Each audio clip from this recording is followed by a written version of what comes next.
আসসালামু আলাইকুম ওয়া রাহমাতুল্লাহি ওয়া বারাকাতুহু। আসসালামু আলাইকুম ওয়া রাহমাতুল্লাহি ওয়া বারাকাতুহু। সালামের জবাব যেভাবে দিব এভাবে দিতে হবে, তার চেয়ে ভালোভাবে দিতে হবে। জি, আপনারা সবাই ভালো আছেন? আল্লাহ রাব্বুল আলামিন আমাদেরকে ইফতারির পূর্ব মুহূর্তে একত্রে বসার তৌফিক দিয়েছে। আল্লাহ তাআলা অত্যন্ত রহমত করে, দয়া করে, মেহেরবানি করে এত সুন্দরভাবে বসেছি যে কেউ নড়াচড়াও করতেছি না। খুব এটাই এক দৃশ্য, এটাই এক অভূতপূর্ব কাণ্ড যে মানুষ সুন্দরভাবে বসে আছে কথা শোনার জন্য এবং রমজানকে সম্মান করে। এটা এক বিরাট বিষয়। আল্লাহ রাব্বুল আলামিন আমাদের সকলকে কবুল করুন, আমিন। সম্মানিত ভাইরা, আজকে মূলত দুইটা বিষয়ে আমরা এখানে একত্রিত হয়েছি। আমাদের বাংলাদেশ জামাত ইসলামী কেরানীপাড়া ওয়ার্ডের উদ্যোগে ইফতার আয়োজন, সাথে সাথে এই ওয়ার্ডের সম্মানিত সেক্রেটারি মরহুম ওবায়দুল ইসলাম, উনি ওবায়দুল ইসলাম বলতেন, আমি ওনাকে বলতাম না আপনার নাম ওবায়দুল ইসলাম মুন্সি। উনি মুন্সি বেশি বলতেন না, বলতাম ওবায়দুল ইসলাম মুন্সি বলতাম। তার মরহুমের দোয়া, তার জন্য দোয়া করব। 18 তারিখের পূর্বে ওনাকে ওবায়দুল ইসলাম মুন্সি বলতাম, ওবায়দ ভাই বলতাম, ওয়ার্ডের সেক্রেটারি বলতাম। কিন্তু 18 তারিখের পর থেকে উনি মরহুম ওবায়দুল ইসলাম হয়ে গিয়েছে। এটাই দুনিয়ার স্বাভাবিক নিয়ম, দুনিয়ার পরিণতি। আমরা যে যাই বলি না কেন এর ব্যত্যয় ঘটবে না। কিন্তু কঠিন হয়ে দাঁড়িয়েছে দুনিয়াতে সবচেয়ে কঠিন কাজ, সবচেয়ে বেশি নিষ্ঠুর কাজ। আল্লামা দেলাওয়ার হোসেন সাঈদী, বাংলাদেশের কোরআনের পাখি দেলাওয়ার হোসেন সাঈদী বলেছিলেন, উনি যেদিন জেলখানা থেকে ওনার ছেলের জানাজা পড়তে এসেছিলেন, জেলখানা থেকে প্যারোলে মুক্তি পেয়ে ছেলের জানাজা আসলেন, ওখানে এসে বললেন, দুনিয়াতে সবচেয়ে কঠিন কাজ পিতার কাঁধে ছেলের লাশ। পিতা যখন ছেলের লাশ নিয়ে যাবে, আর আজকে ওবায়দুল ইসলাম মুন্সির মা জীবিত আছে, মা থাকা অবস্থায় সন্তানের মৃত্যু, এটা কঠিন অবস্থা। সম্মানিত ভাইয়েরা, আমরা তো ইসলামী আন্দোলনের কারণে ওনার সাথে সম্পর্ক, অন্য কোনো কারণ নেই।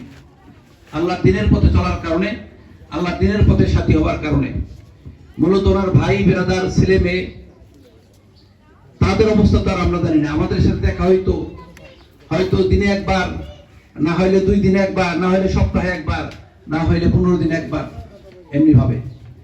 আমাদের কাছেই যখন এই এলাকার কথা মনে পড়ে, এই ওয়ার্ডের কথা মনে পড়ে, তখন এই ওবায়দুল ইসলাম মুন্সির চেহারা সামনে চলে আসে।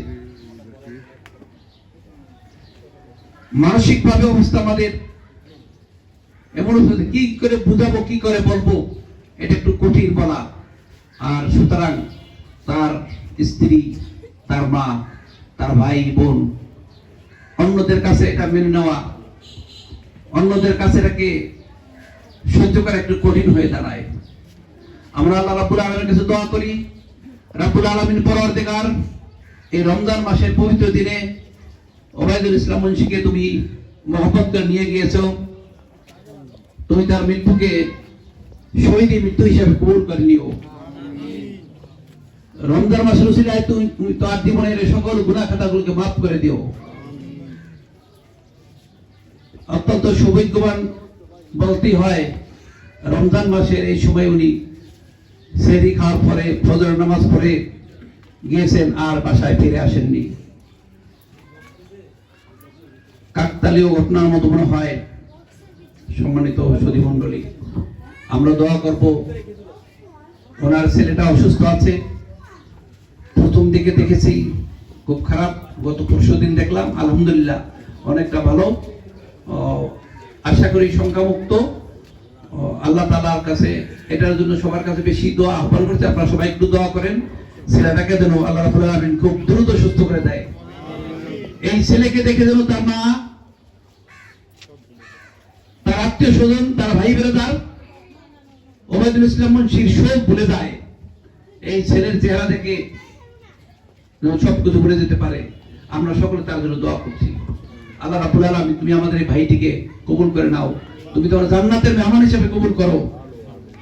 তুমি তোমার বেস্তি মানুষ হিসেবে করবো। দুনিয়াতে আমরা তাকে যেমন দেখেছি তুমি তাকে তেভাবে দেখো, তুমি তাকে তোমার মেহমান হিসেবে কবুল করে নিও।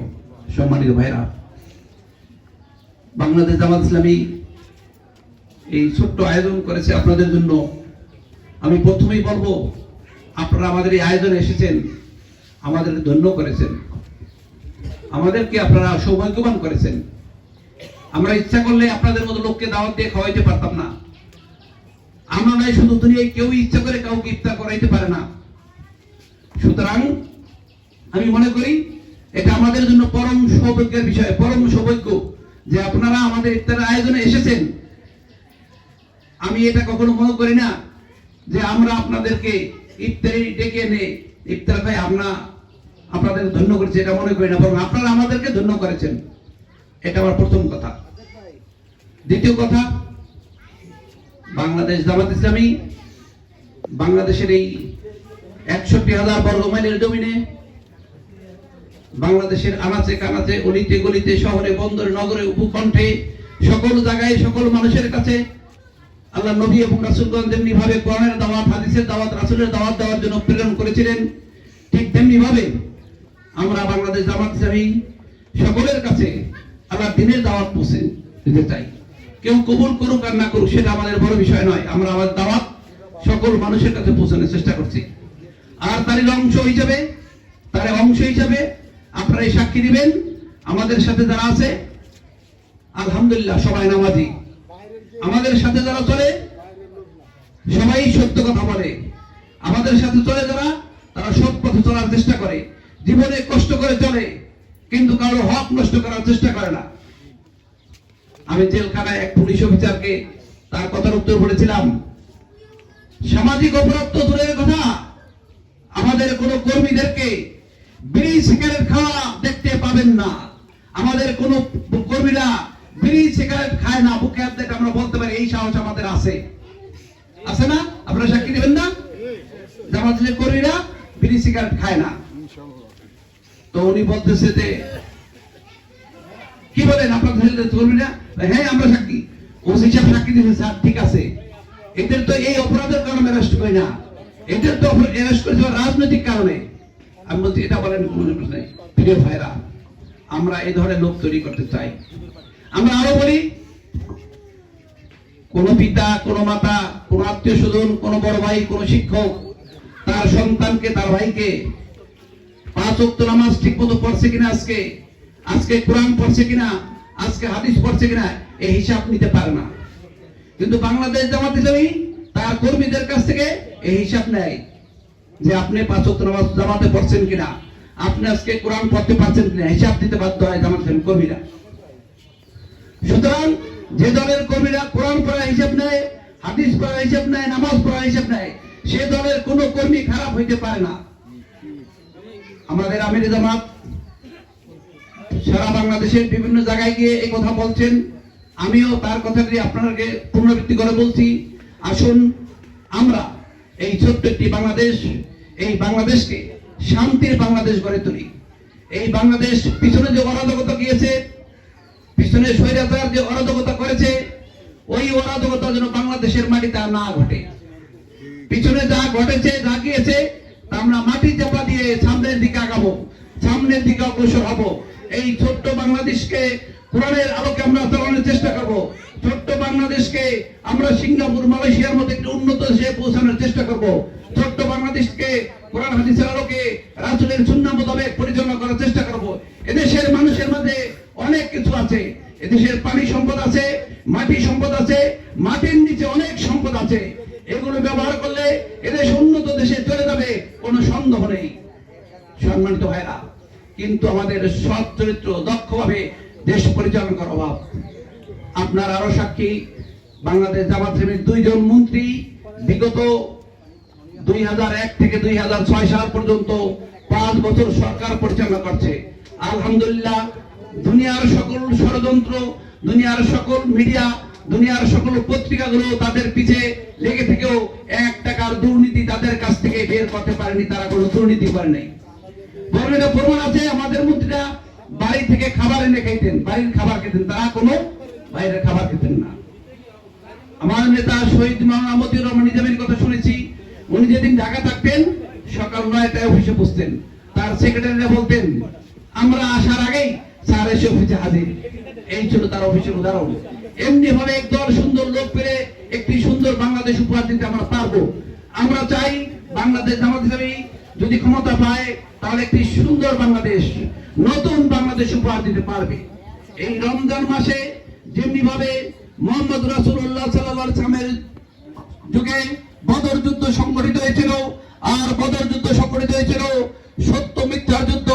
বদর যুদ্ধে মুসলমানরা বিজয় হওয়ার মাধ্যমে সারা দুনিয়া প্রমাণিত হইল মুসলমানরা একটি বিজয়ী শক্তি, মুসলমানরা একটি দেশ এবং জাতি পরিচালনা করতে পারবে, তারা একটি শান্তির দেশ পরিচালনা করতে পারবে। তাই তো আমরা দেখি মুহাম্মদ রাসূলুল্লাহ সাল্লাল্লাহু আলাইহি সাল্লাম আরব সমাজে যে জঞ্জালপূর্ণ সমাজ, যে সমাজ ছিল অন্যায় অত্যাচার, যে সমাজ ছিল জুলুম নির্যাতনে ভরা, এই সমাজকে একটি সুন্দর সমাজ উপহার দিয়েছিলেন কোরআনের ভিত্তিতে। একটি সুন্দর সমাজ উপহার দিয়েছেন হযরত ওমর, ওসমান, আবু বকরের মতো সুন্দর লোক তৈরি করেছিলেন, আর যারা একটি সুন্দর উপহার দিতে সক্ষম হয়েছিল। প্রিয় ভাইরা, আসুন সেই কোরআন আমাদের কাছে আছে, সে হাদিস আমাদের কাছে আছে, সে ইসলাম আমাদের কাছে আছে। যদি আপনারা আসেন, আমাদের হাতকে শক্তিশালী করেন, জামাত ইসলামের সাথে থাকেন, তাহলে আমরা বিশ্বাস করি এই ছোট্ট বাংলাদেশকে আমরা একটি শক্তিশালী বাংলাদেশ তৈরি করতে পারবো। এই ছোট্ট বাংলাদেশকে সারা দুনিয়ার বুকে একটি উদাহরণ সম্পূর্ণ দেশ তৈরি করতে পারবো। আমরা এটি চাই। দলমত ভুলে গিয়ে, আমরা ভেদাভেদ ভুলে গিয়ে সকল ঐক্যের ভিত্তিতে আমরা কি পারি না, সকল ঐক্যবদ্ধ হবে, সকলে মিলে এই সুন্দর দেশটিকে আরেকটি ভালো বাংলাদেশ গড়ে তুলতে পারি না আমরা? পারি। আপনাদের কাছে আমরা এই সহযোগিতা চাই। আপনারা আমাদের সহযোগিতা করুন, আমরা এই বাংলাদেশকে একটি আদর্শ বাংলাদেশ হিসাবে তৈরি করবো ইনশাআল্লাহ। বাংলাদেশ জামাত ইসলামী সেটাই করতে চায়। সুতরাং ফ্যাসিস্ট যুগে আমি আরেকটি কথা বলে শেষ করব আমার কথা। আপনারা জানেন বাংলাদেশ জামাত ইসলামীর 64 জেলার অফিস বন্ধ করা হয়েছিল। বাংলাদেশ জামাত ইসলামীর লোক দেখলেই তাকে পুলিশ অ্যারেস্ট করত, এমনকি গুলির নির্দেশ দেওয়া হয়েছিল। আমার পাশে বসা জাফরুল্লাহ মুন্সি, তাকে আপনারা সবাই চেনেন। তার অপরাধ কি ছিল? অপরাধটা একটি ছিল, বাংলাদেশ জামাত ইসলামী করত। আর যার কারণে তিনি চাকরি হারিয়েছেন, তিনি এলাকায় থাকতে পারেননি, তিনি বাড়িতে থাকতে পারেননি, তাকে গিয়ে সেই ডেমরার ডগারিয়ে ভাড়া থাকতে হচ্ছে। এখনো বৃদ্ধ বয়সে এসেও তার পেনশনের টাকাগুলো এখনো পাননি। নির্যাতন এবং জুলুমের শেষ পর্যায়ে গিয়েও আলহামদুলিল্লাহ বাংলাদেশ জামাত ইসলামী তার দাওয়াতি কাজ, তার সাংগঠনিক তৎপরতা একদিনের জন্য বন্ধ করেনি, ইনশাআল্লাহ করে নাই, আগামী তো করবে না। আমাদের আমির জামাতকে শহীদ করা হয়েছে, আরেকজনকে ভারপ্রাপ্ত আমির করা হয়েছে, তাকে অ্যারেস্ট করা হয়েছে, আমরা আরেকজনকে ভারপ্রাপ্ত আমির করেছি। আলহামদুলিল্লাহ বাংলাদেশ জামাতের নেতৃত্বের কোনো সংকট তৈরি হয়নি। আর মারামারিতে দূরের কথা, বরং দায়িত্ব আসলে তাকে শপথ দেওয়ার জন্য তার কান্নাকাটি শুনতে হয়, শপথ না নেওয়ার জন্য সে পাগল হয়ে যায়। এই হলো অন্যদের সাথে আর বাংলাদেশ জামাত ইসলামীর সাথে পার্থক্য। আলহামদুলিল্লাহ বাংলাদেশ জামাত ইসলামীকে আপনারা এমনটি দেখবেন, এটাই আমাদের সাথে অন্যদের পার্থক্য।